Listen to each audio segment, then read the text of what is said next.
Good morning friends. आज हम लोग class 12 second chapter lost spring के क्वेश्चन आंसर्स कवर करने वाले हैं।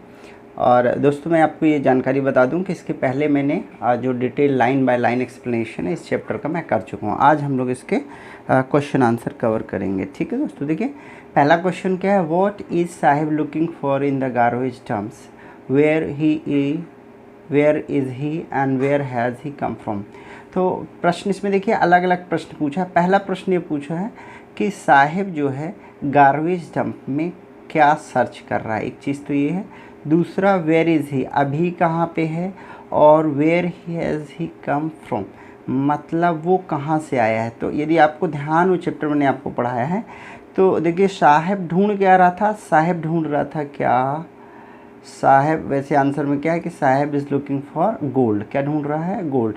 और जो उसके लिए गोल्ड है, ठीक है, यहाँ गोल्ड का मतलब गोल्ड से नहीं है, मतलब कुछ भी वो ढूंढ रहा है गार्बेज में से, तो वो उसके लिए गोल्ड के समान। दूसरा वेयर इज़ ही, अभी कहाँ पे है, वो ऑथर के पड़ोस में रहता है, ठीक है। और where has he come from, कहाँ से है, बांग्लादेश। तो देखिए आपके हिंदी मीडियम स्टूडेंट को बहुत सारी दिक्कतें होती हैं कि वो जैसे ये आंसर है वो पूरा का पूरा याद करने में थोड़ा उनको मेहनत जाती है, थोड़ा दिक्कत, और बार बार भूल जाते हैं। तो इसके लिए मैंने पहले कीवर्ड्स, जो इम्पोर्टेंट वर्ड्स वो उसमें शामिल किए हैं कि आपके प्रश्न का उत्तर आपको याद क्या रखना है। तो देखिए आपसे पहला प्रश्न क्या पूछा गया है कि साहब क्या ढूंढ रहा है गार्बेज डंप में। तो आपको केवल ध्यान रखना है साहिब क्या ढूंढ रहा है, Sahib is looking for gold, ठीक है। तो मुख्य पहले प्रश्न का जो उत्तर है वो केवल एक कीवर्ड है, महत्वपूर्ण जो वर्ड है वो है गोल्ड। दूसरा वो पूछता है अभी कहाँ पे रहता है, तो साहिब कहाँ रहता है, ऑथर्स के नेवर में रहता है, मतलब पड़ोस में रहता है, ठीक है। तीसरा कहाँ से आया है, Sahib came from Bangladesh. So all three questions are included here and all the answers were given. तो केवल आपको एक वर्ड याद रखना है यहाँ, gold, authors never and Bangladesh, ठीक है। तो मुख्य वर्ड ये हैं और इन्हीं तीन वर्ड्स को लेके 3 लाइनें आपको लिख देना है, ठीक है। तो देखिए क्या है, Sahib is looking for gold in the garbage dumps. क्या देख रहा है, मुख्य बात कितना है, गोल्ड दिख रहा है। दूसरा क्या है, he is in the neighbourhood of the author, वो कहाँ पे है अभी, वेयर इज़ ही, ये क्वेश्चन है तो नेबरहुड में है। क्या है, वेयर इज़ ही, अभी कहाँ है, तो ऑथर के पड़ोस में है। He is in the neighbourhood of the author. फिर कहाँ से आया है, Sahib has come from Bangladesh, है ना। अब आगे, और अब तो देखिए मुख्य बात ये हो गई, तीनों प्रश्न के उत्तर और डिस्क्राइब कर दिया है।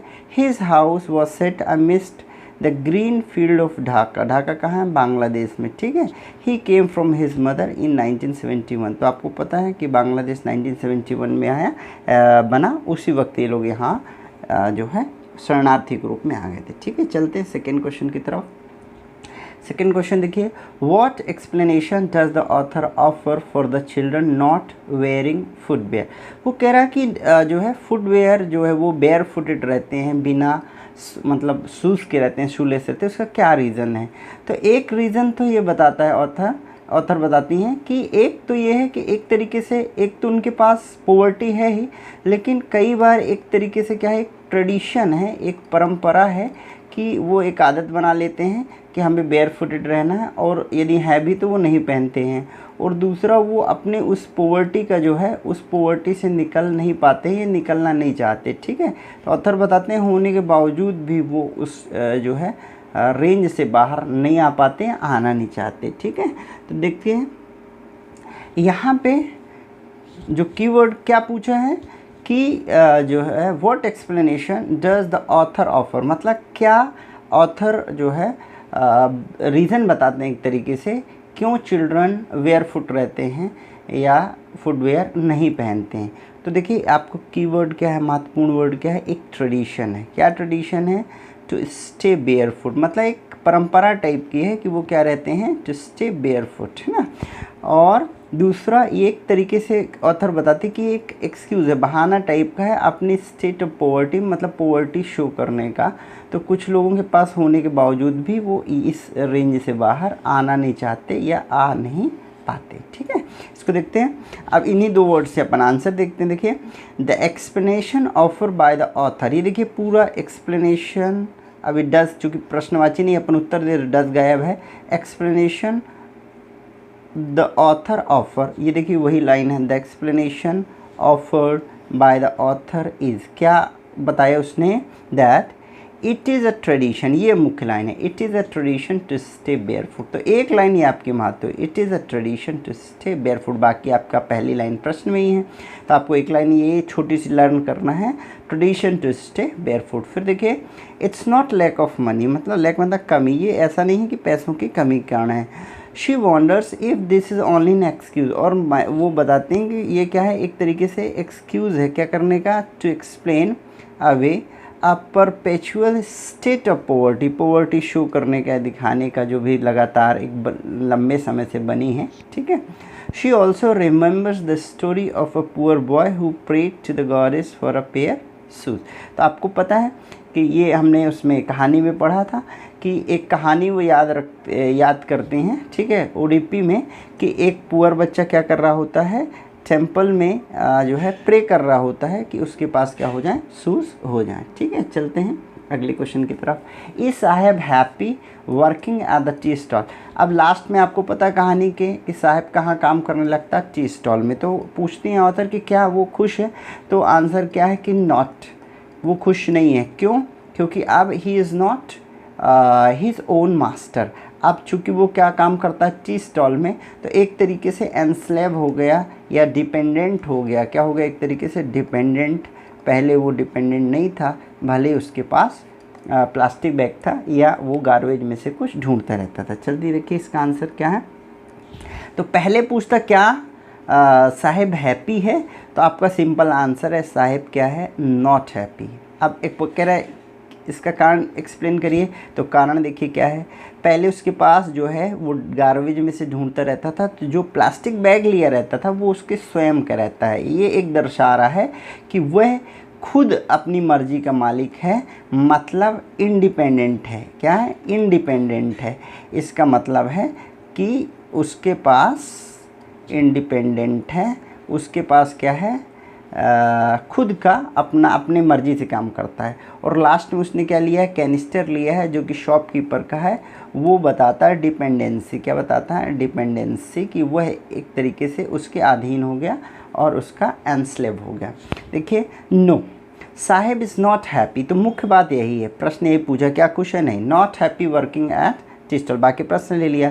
ही is no longer his own master, अब वह अपनी मर्जी का मालिक नहीं है। His face has lost the carefree look, जो वो मनमौजी लुक था, वो खुश रहता था, भले वो कुछ न कुछ जो है गार्बेज में से ढूंढता रहता था, फिर भी उसका जो केयर फ्री मतलब मनमौजी वाला लुक है वो जा चुका है। The steel canister seems heavier than the plastic bag, देखिए जो स्टील का कैनिस्टर है वो क्या है, हैवी है प्लास्टिक बैग से। अब यहाँ सिंबॉलिक बात की गई है, ऐसा नहीं है कि ये वजन से कह रहा है, कुल मिला के कह रहा है कि चूंकि उस पर वो किसी और के अंडर में काम कर रहा, तो एक तरीके से वो दबाव है उस पर। तो स्टील कैनिस्टर एक तरीके से प्रेशर को बताता है, जबकि जो प्लास्टिक बैग है वो अपने खुद अपनी मर्जी से है, जितना उसको काम करना होगा या जो भी उसमें भरना होगा उतना ही भरता होगा। ठीक है, he would carry so tightly over his shoulder, the bag was his. मुख्य बात यह है कि बैग किसका था, उसका था। And the canister belongs to the man who own the tea shop. Clear हुई बात। तो देखिए 3 आंसर थे। पहली बात आपको ध्यान रखना है कि खुश नहीं है। दूसरा क्यों खुश नहीं है, क्योंकि प्लास्टिक बैग उसका खुद का था और कैनिस्टर उसका नहीं है, शॉपकीपर का है। ठीक है, चलते हैं अगले क्वेश्चन की तरफ। What makes the city of Firozabad famous. अब ये सेकेंड पार्ट जिसमें मुकेश की स्टोरी थी फिरोजाबाद, ये मैंने जो है आपको डिटेल में बता दिया। ठीक है, तो जो ये कहानी थी तो ये पूछता है कि फिरोजाबाद को फेमस क्या करता है। फिरोजाबाद में किसके लिए फेमस है बताइए, बैंगल्स मेकिंग के लिए। किसके लिए, बैंगल्स मेकिंग के लिए। और ये क्या है, एक ग्लास इंडस्ट्री है, उसके लिए फेमस है। किसके लिए, ग्लास इंडस्ट्री के लिए। ठीक है, तो ये आपके कीवर्ड हैं और यही आपको प्रश्न का उत्तर देना है। तो देखिए पूछता फेमस किस लिए है, तो यहाँ मैंने कीवर्ड लिखे, फेमस किसके लिए है, मेकिंग बैंगल्स, तो बैंगल मेकिंग किसके लिए है। दूसरा फिरोजाबाद क्यों फेमस है? ये कहलाता है ग्लास इंडस्ट्री इंडिया का, ठीक है। यही मुख्य आपके 2 उत्तर हैं, बाकी आप इसको प्रश्न के साथ जोड़ दीजिए। देखें ज़रा, the city of Firozabad is famous for its bangles. देखिए केवल इतनी बात है, पूरी प्रश्न में लिखा है केवल एक इसके लिए बैंगल्स के लिए फेमस है। Every other family in Firozabad is engage in making bangles. पूरा परिवार किस में इंगेज है? बैंगल्स मेकिंग में। It is the centre of India's glass blowing industry. तो ये आपको बताना है कि इंडिया का ग्लास ब्लोइंग इंडस्ट्री है सबसे फेमस ग्लास इंडस्ट्री, मतलब ये केंद्र है ग्लास इंडस्ट्री का, ठीक है। Families have spend generation working around furnaces. Furnace मतलब जो भट्टी होती है जिस पे बनाते होंगे, welding glasses, making bangles for the women in the land.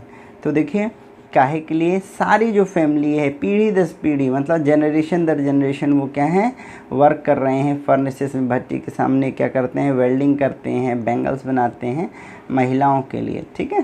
तो आपको ध्यान रखना है किसके लिए फेमस है? बैंगल्स के लिए, और इसको हम कहते हैं ग्लास इंडस्ट्री के लिए फिरोजाबाद फेमस है। चलते हैं अगले क्वेश्चन की तरफ।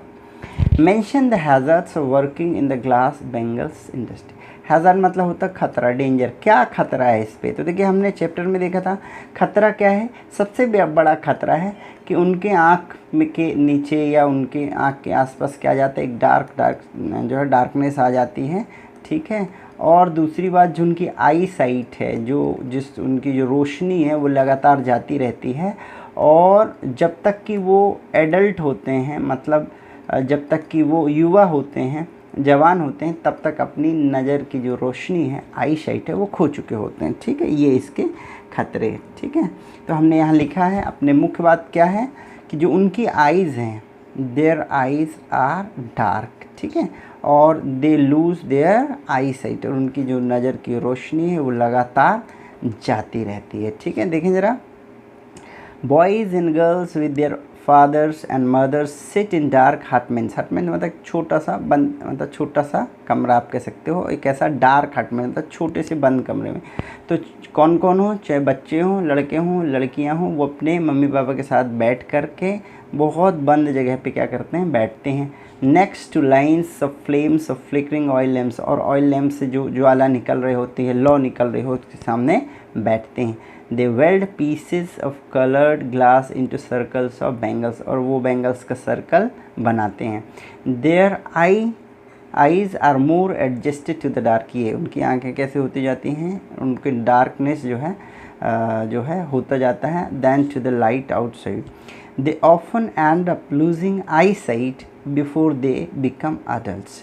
मतलब एडल्ट युवा होने के पहले क्या होते हैं, दे ऑफन मतलब अक्सर, एंड अप मतलब हो जाते हैं, लूजिंग देयर आई साइट, और उनकी आई साइट क्या होती है, लगातार जाती रहती है। तो मुख्य बात क्या है आपकी कि उनकी आइज़ क्या होती रहती है, उनमें डार्कनेस आता रहता है, और उनकी जो आई साइट है वो जाती रहती है। क्यों? क्योंकि वो लैम्प्स के सामने, फर्नेसेस के सामने बैंगल्स बनाते हैं जो कि काफ़ी उनके लिए ख़तरनाक होते हैं। चलते हैं अगले क्वेश्चन की तरफ। How is Mukesh attitude to his situation from that of his family. तो देखिए पूछ रहा है मुकेश का जो एटीट्यूड है उसकी फैमिली से कैसे अलग है। तो मुकेश क्या चाहता है, मुकेश बनना चाहता है, he wants to be a motor mechanic, और वो एक गैराज खोलना चाहता है। वो क्या बनना चाहता है, मोटर मैकेनिक। लेकिन जो उनकी फैमिली है वो कहते हैं कि उनकी ये नियति है, उनकी ये फेट है, उनका ये फॉर्च्यून है कि उन्हें क्या है, केवल एक ही काम भगवान ने बनाया है, वह है बैंगल मेकिंग। मतलब इसी के लिए वो कहते हैं कि हमारा भाग्य है, कर्म है कि हमें यही करना है, ठीक है। लेकिन मुकेश जो ऐसा नहीं मानता है, और मुकेश इस एटीट्यूड के साथ है कि शायद इस जो जनरेशन दर जनरेशन का एक अप्रोच है उसको चेंज करना चाहता है, ठीक है। चलिए देखिए इसका आंसर। तो यहाँ देखें, मुकेश देखो उसकी फैमिली क्या बिलीव करती है, फैमिली बिलीव करती है बैंगल्स मेकिंग। मतलब उनकी फैमिली इस बात को मान चुकी है, या पूरे फिरोजाबाद में जो भी ये परिवार हैं वो ये बिलीव करते हैं कि उनका यही भाग्य है। जबकि मुकेश क्या है, Mukesh wants to be motor mechanic, ठीक है। तो देखिए Mukesh grandmother thinks that the god given lineage can never be broken. तो मुकेश की जो ग्रैंड मदर हैं वो सोचती हैं कि भगवान जो लाइन खींच देता है, इसका मतलब है जो भगवान का लिखा हुआ है वो कभी काटा नहीं जा सकता है। और उसके हर son and grandsons are born in the caste of bangle makers. और कहते हैं वो इसी जाति पे उनने क्या किया है, जन्म लिया। ठीक है। और they have seen nothing but bangles, और उनने कुछ भी नहीं देखा है, केवल बेंगल्स मेकिंग यहाँ पे देखी है। ठीक है। आगे क्या लिखते हैं, Mukesh father has taught them what he knows the art of making bangles.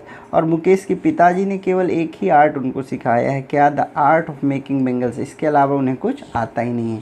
लेकिन देखिए मुख्य बात क्या है, but Mukesh wants to be a motor mechanic. तो मुकेश इस एटीट्यूड के साथ है कि वह जो है उसका ये बिलीव है कि वह ये काम ना करके एक मोटर मैकेनिक बनेगा, और वह जो है he wants to open a garage.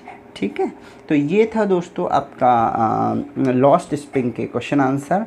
दोस्तों इसी तरह मैं सारे चैप्टर्स के question answer plus detailed explanation लाता रहूँगा।